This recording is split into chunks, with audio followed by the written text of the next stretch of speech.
Hello, today we're going to have a training on coaching effective teaching strategies. The audience intended for this meeting are our instructional coaches and our team leaders, both who will be serving in a coaching capacity for this upcoming school year. So first of all, I want to thank you for the opportunity to share this training with you, and also thank you for agreeing to step in a leadership role for Tippett Middle School. The purpose of staff development is not just to implement isolated instructional innovations. Its central purpose is to build strong, collaborative work cultures that will develop the long-term capacity for change. Hopefully, all participants in this training will be able to define the roles of a coach as they relate to implementing effective teaching strategies, aka ETS, and effective models for coaching. Practice coaching behaviors that influence best practices, experience planning, reflecting, and problem-solving conversations as an instructional coach, and review the research-based effective teaching strategies in Step 4 of the data team process. Essential questions are incredibly important for all participants. We want you to have a guide to understanding what your focus should be during this training. So the 3 questions that I'd like us to focus on are: what are the characteristics of an effective instructional coach? What do they need to know and be able to do? How do instructional coaches build teacher capacity for selecting, implementing, evaluating the impact of effective teaching strategies and foster teacher reflection? How does an effective instructional coach help teachers use effective teaching strategies based on student data? I'm going to ask that you think through the lens of these 3 guiding questions. Throughout this training, there will be several questions that I'm going to ask you to reflect on. I'm going to ask that you write your answers down and then either email me the answers to this training or create a hard copy and be able to present those to me later. So, why coaching? People in all walks of life, athletes, dancers, actors, business people, lawyers, they all strive to continually improve their game. And in order to do this, they all have coaches of some sort. They hire life coaches, personal trainers, some kind of coach.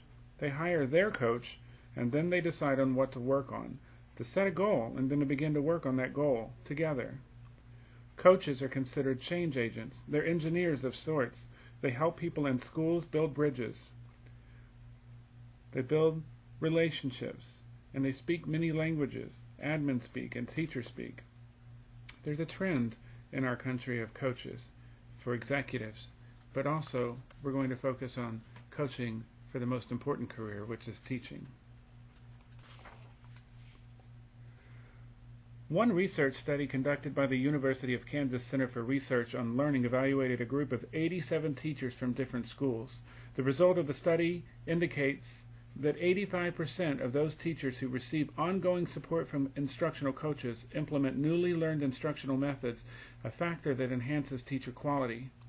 And in another study conducted by the same group, research indicates that teachers who do not receive such support implement newly learned strategies at only a rate of 10%. This research indicates that coaching does indeed lead to successful adoption of effective use of proven instructional methods, with one crucial caveat: the right conditions, in the form of administrative support and qualified coaches, must be in place. In schools in which either of these elements is missing, implementation of success rates have been low. Research indicates that teachers who are supported by instructional coaches are far more likely to implement newly learned instructional strategies. And that's from the University of Kansas Center for Research on Learning. When coaching is successful, the person being coached begins to self-monitor personal performance the way their coach had monitored them in the beginning. Coaching is like scaffolded instruction for adults. How do I scaffold my teaching? With a focus on improving the learning for all students, instructional coaching will support teachers to deepen their understanding of content knowledge, research-based instructional strategies, how to use a variety of assessments, and monitor student achievement.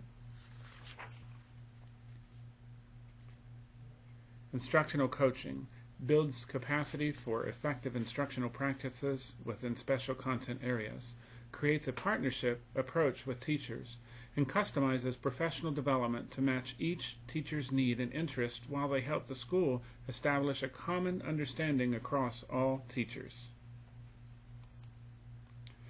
What are the characteristics of an effective instructional coach? What do they need to know and be able to do? At this point, I'm going to ask that you write on your paper what you find to be the answers to these questions. Once again, what are the characteristics of an effective instructional coach? What do they need to know and be able to do?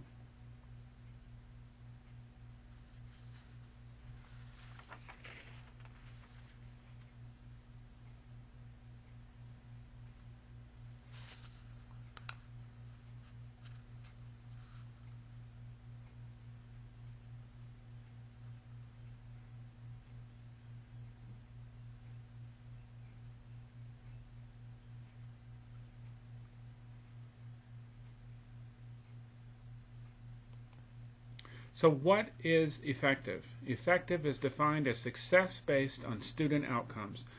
Not did I like it or did the students like it, but was it effective? So what are the parallels between what an athletic coach does and what an instructional coach does?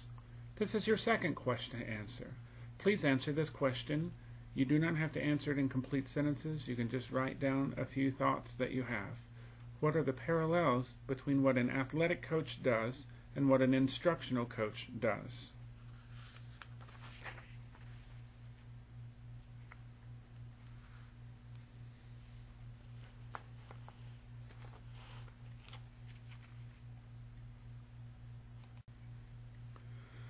The roles of an instructional coach focuses on the working relationship between a teacher and a coach in order to increase the teacher's capacity to plan lessons based on a systematic study of student needs through looking at student data and data analysis. Think about the intentional choices teachers make in the instructional process, and then reflect with the coach on lessons as they implement instructional practices. This process is cyclical and is characterized by teachers and coaches working at various levels within the coaching continuum based on student and staff needs. The overarching role of the coach is to build teacher capacity to implement effective instructional practices to improve student learning and performance. But all these roles can be attributed to an instructional coach. To learn more about these roles, we can discuss this further, but you also may look at Taking the Lead by Jolynn Killian of the NSDC. You, as a coach, are the resource provider. You assist teachers with materials, tools, information, etc. to support instruction. You're the data coach, organizes and analyzes a school's data, facilitates data conversations among a school's faculty, supports teachers in using data to improve instruction. You're the curriculum specialist, the what of teaching, helps teachers use the national, state, and district curriculum standards to plan instruction and assessment, helps teachers use the curriculum to analyze students' strengths and target areas. You're the instructional specialist, is the how of teaching, assists teachers in designing instruction to meet the needs of all students, shares multiple instructional processes and strategies, coordinates with other specialists in the school, helps teachers manage the pacing of instruction.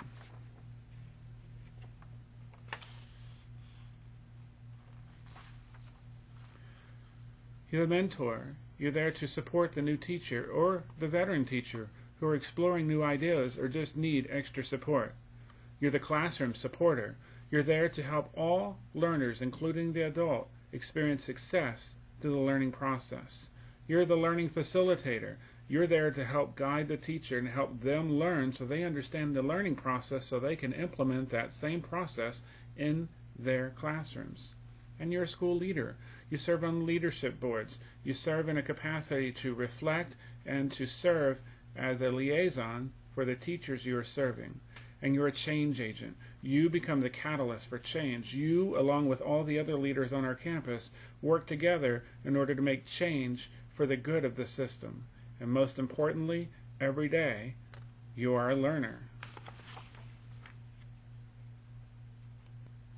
I'd like you to write about which role applies and why to you? In your role, which role applies to you? Do you feel that you are the resource provider, the data coach, the curriculum specialist, the instructional specialist, the mentor, the classroom supporter, the learning facilitator, the school leader, the catalyst for change, or the learner? Which one of those are you?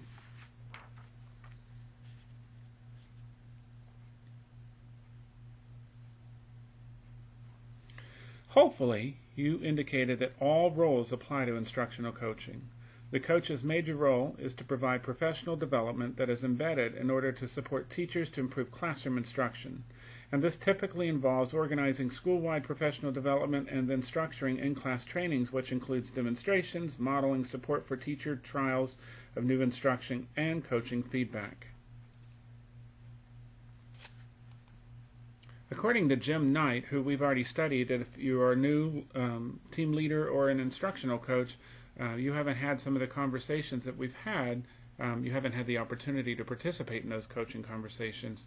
But Jim Knight is somebody who we've studied quite a bit. He's from the University of University of Kansas. Sorry, it's hard to say any other university but the best one, which is UT. But speaking of, the coaching Big Four: content, instructional practices, assessment for learning, and classroom management.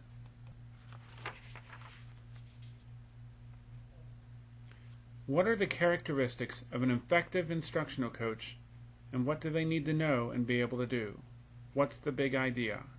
Please take time now to begin trying to answer this question. What are the characteristics of an effective instructional coach?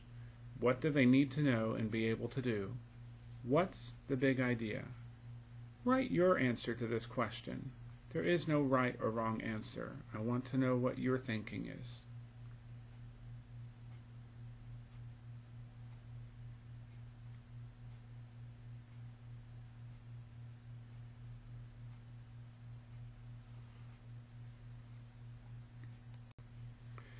Essential question number 2 that we had at the beginning. How do instructional coaches build teacher capacity for selecting, implementing, evaluating, and impact of effective teaching strategies and fostering teacher reflection? Please take time now to answer this question. Once again, it does not have to be complete sentences. Just jot down your thoughts. Please don't write a journal, just your quick thoughts.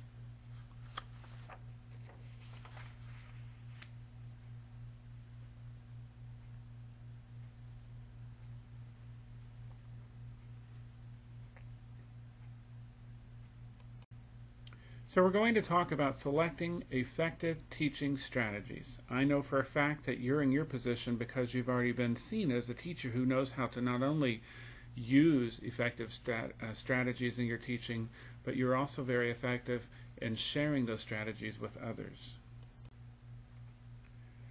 The Jim Knight story uses quite a bit of information in regards to what drives him to really see the power in coaching. Coaching hopefully provides an opportunity for you to find interventions that are embraced, are powerful, and easy. Ideas, values, technologies that do the job with the least demand on psychic energy will survive. An appliance that does more work with less effort will be preferred. This also applies to knowledge transfer in schools. Interventions that are powerful and easy to use are going to be adopted by teachers. How do we ensure they're powerful? We ensure they're powerful by using scientifically based interventions that result in increased student achievement, by targeting our standards, by targeting students with the most pressing needs, using checklists, in-class demonstrations, and feedback to ensure that teachers' research-based practices are implemented with fidelity. So let's look at our review of effective teaching strategies. This is directly related to what we had discussed last year, Marzano's 9 high-yield instructional strategies, and we have an extra one. So, looking at this, now we have 10. similarities and differences, summarizing and note-taking, reinforcing effort and providing recognition, homework and practice, non-linguistic representation, cooperative learning, setting goals and providing feedback, generating and testing hypotheses, questions, cues, and advanced organizers, and then number 10, which is a new one, is involvement and frequent non-fiction writing.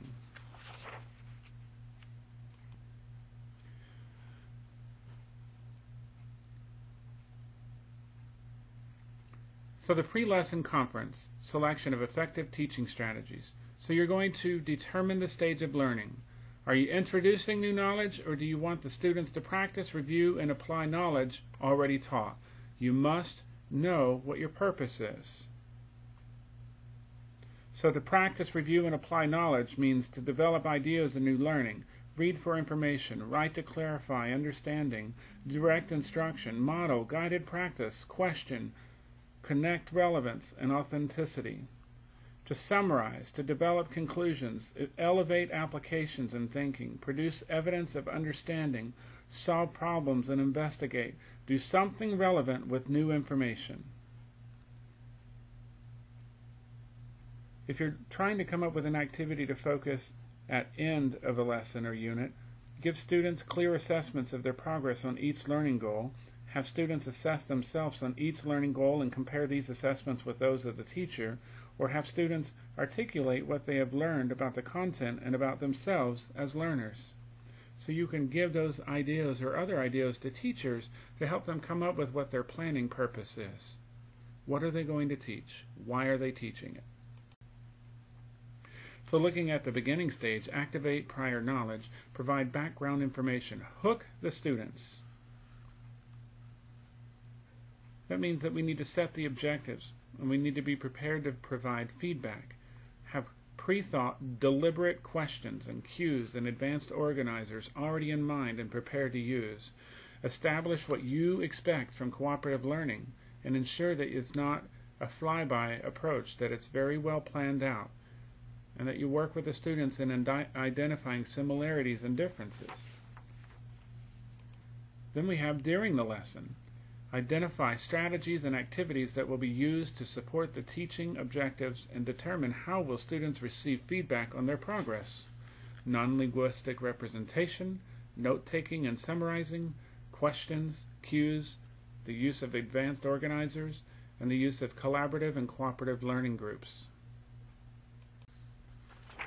And then we focus on the end of the lesson. Tie new knowledge to existing knowledge and future knowledge, reflect and evaluate. Provide recognition, reinforce effort, summarize what was learned in a meaningful way, evaluate the learning. That doesn't have to be a summative assessment, it can be formative assessments, and give the students an opportunity for self-assessment to determine their own understandings and levels of knowledge. So when we start talking about implementing effective teaching strategies, I want you to think about what you do well and why it works so well. When we think of this video, I hope most of you have seen this. The two ladies here from I Love Lucy are trying to package chocolate. And the funny thing is, if you haven't seen this, I encourage you to look it up on YouTube. But it's really funny because the candy starts going faster and faster and faster, and then they're not able to manage it in the way that they need to. So, the question then would be, if you're focusing on this, is how could Lucy and Ethel benefit from coaching in this clip?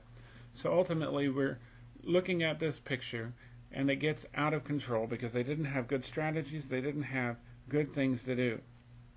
In order for you to know what to do, you would have to, number one, watch the video, but you'd have to think about what observations would you make?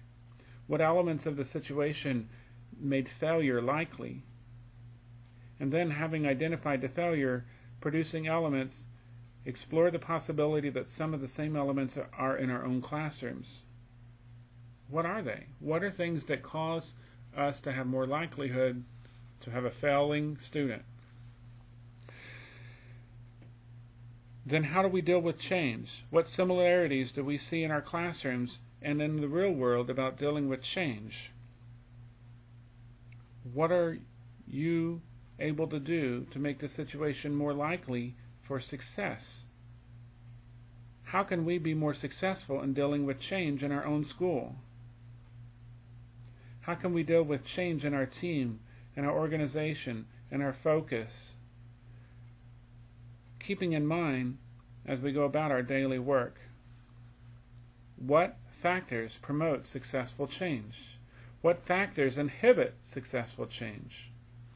Which of those factors are operating in our environment today?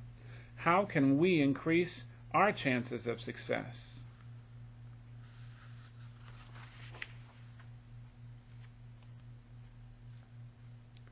The instructional coaching components that are imperative for us: observe, enroll the teachers, identify the need, select effective teaching strategies, model demonstration lesson, co-plan and co-teach, and then collaborative reflection, and then we go back to it again.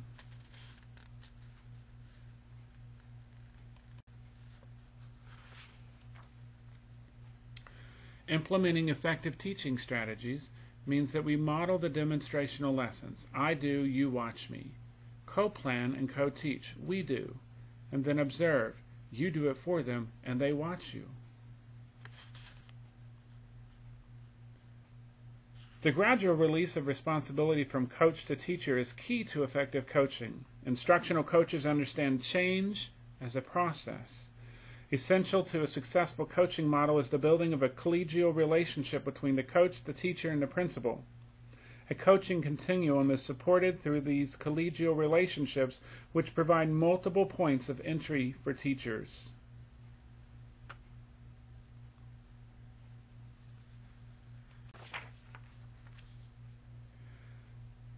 The pre-brief, or the planning conference. The teacher and coach confer to clarify learning goals, the teacher and the student learning goals. Collaboratively plan tasks or work the students will complete to achieve the intended outcomes. To determine evidence of proficient student achievement, identify student or teacher behaviors that the coach should observe, and agree on the roles the teacher and the coach will perform during the lesson. And then there's the in-class support. The teacher and the coach collaborate in the delivery of the planned lesson through these activities: observation, demonstration lesson, co-teaching, and gradual release of responsibility from coach to teacher.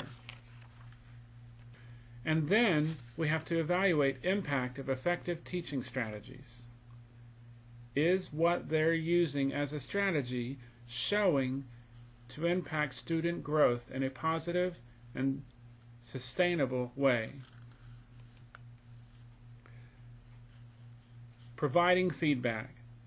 Not evaluating the teacher, but evaluating the effectiveness of the effective teaching strategies as evidenced by fidelity of implementation and the impact on student outcomes. It is not that you're in a position to evaluate any teacher. You are a colleague. You are there to work alongside them.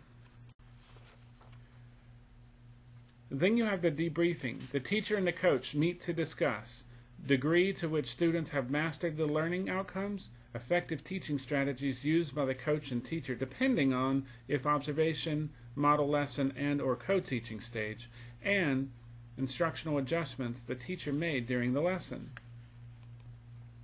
And then there's the feedback. Goal of feedback is to improve current situations without criticizing or offending. This feedback should be descriptive rather than evaluative, specific instead of general, given only when requested, given as soon as you can, realistic and positive. And we have to remember, realistic with changes means change does not and cannot happen overnight. We have to think about our approach. Warm versus cool feedback. Warm comes back to us in a supportive, strength-oriented, focus on solutions, and promoting positive learning approach. Cool means that we're impersonal, that it's more of a needs-oriented, focus on the problem, and provides constructive criticism.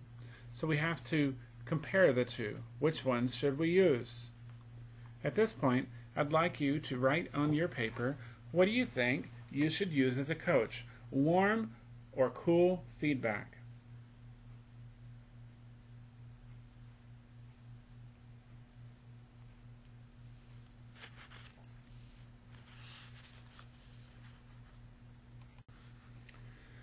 Questions to ask when debriefing or providing feedback.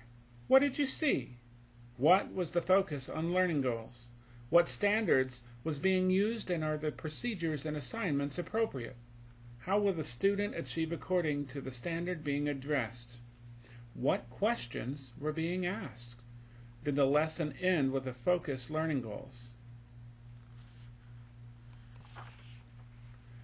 What effective teaching strategies did you see incorporated in the lesson? Was the effective teaching strategy presented with fidelity? What needs did you see? What suggestions do you have for teaching this standard? How can we support the teacher for future student learning? How can you work together to incorporate collaboration on this lesson? What did you learn about incorporating effective teaching strategies in this lesson? What did you learn about this teacher's lesson from this session? An easy and friendlier non-evaluative form to help provide feedback is a classroom checkup feedback form. Several have already seen this. This comes from Jim Knight, but we're going to discuss this more when we come back in person. So, reflection. The teacher cannot rely on either instinct alone or on prepackaged sets of techniques. Instead, he or she must think about what is taking place, what the options are, and so on, in a critical, analytical way. In other words, the teacher must engage in reflection. Looking at reflection, the teacher and the coach independently and systematically reflect on how their collaborative work fosters and the development of students' understanding. Do this on an ongoing basis to re-examine goals so that there is a cycle of continuous improvement. Questions to foster reflection.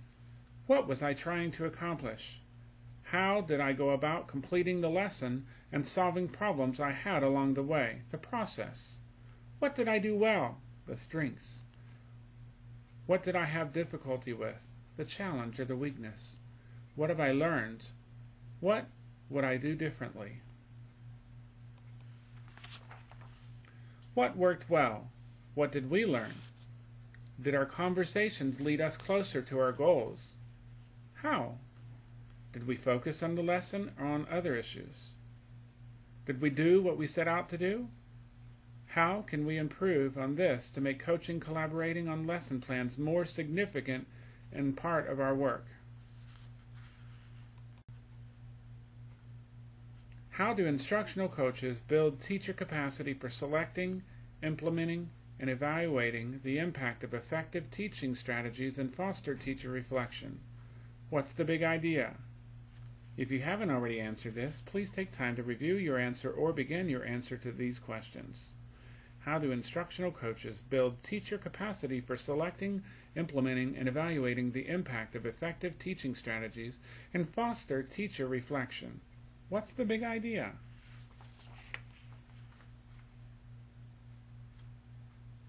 So we've had a chance to go over it, and hopefully you are amending or finishing your answer.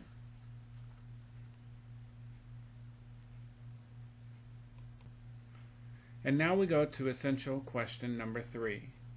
How does an effective instructional coach help teachers use effective teaching strategies based on student data?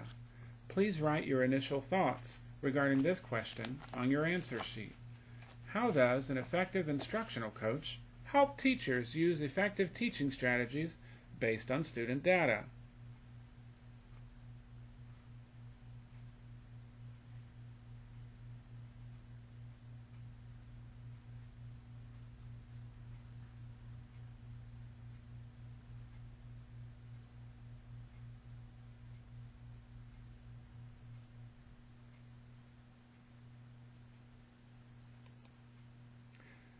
We know through guided experience with collaborative lesson planning, mock data issues, and samples of student work, we can make selections, implementing and evaluating our practices based upon what students are demonstrating, whether they are learning or not.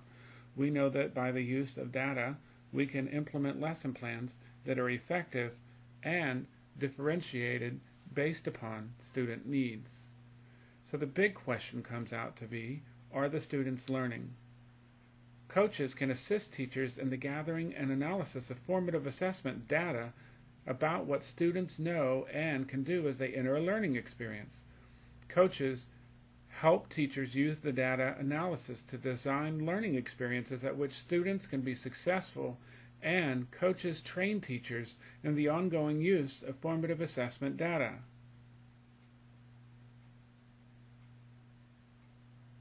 Coaches provide training to teachers so they learn to use every piece of student work, all student responses, and student questions as data sources about how well students are learning in their classroom.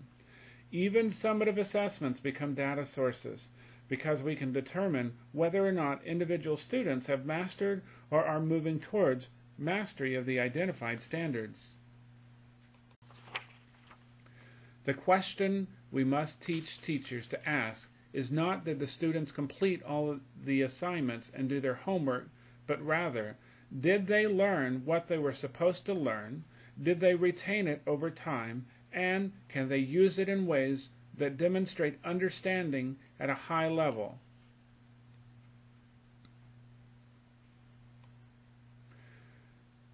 Coaching collaboration throughout the data team process must maintain a commitment of all parties involved, must have an agenda and time to go through that agenda, must have established norms, must understand the planning process, and must have structure in order to have accountability towards this time being used.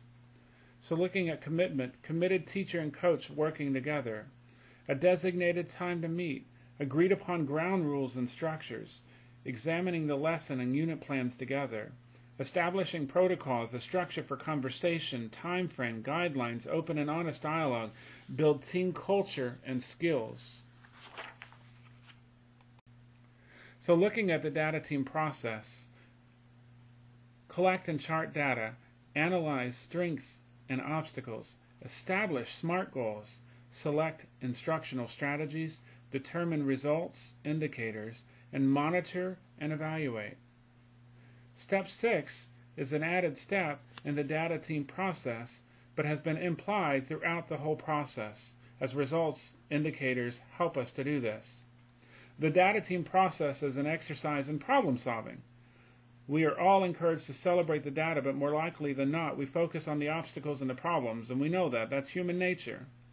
We can become more efficient, more effective, and more solution-oriented when we utilize the data team process with fidelity. The effective teaching strategies are tools every teacher should have in their toolkit. It's a teaching repertoire.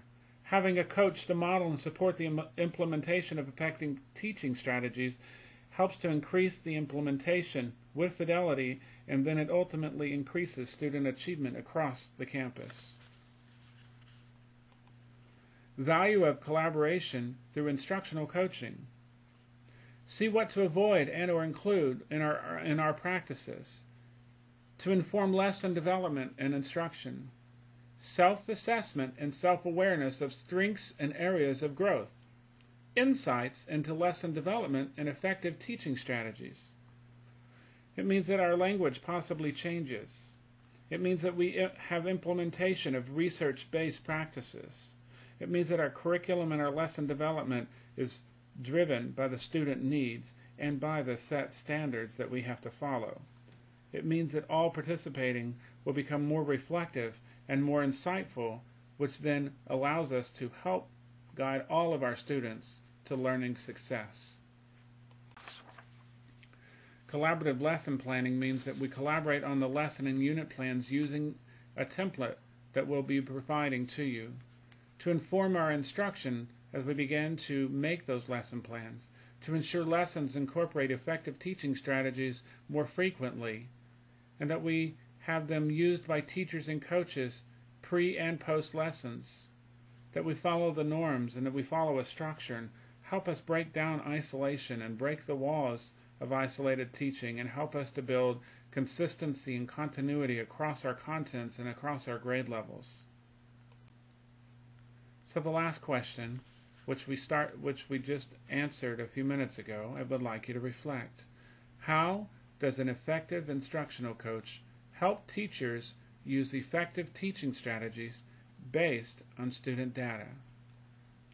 What's the big idea? Thank you for reading this. Thank you for taking the time to answer the questions.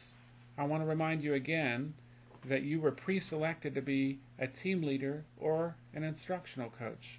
We're so fortunate to have leaders like you on our campus. Please make sure that you've answered the questions in this video. Please make sure you either email me the answers or you have a hard copy that you're able to present to me. I also want to remind you to please make sure you come and get your book, Better Learning, through my office. I will be here for a week or so, and then I'll be out for a lot of July, but then you can come at the beginning of August. Thank you so much.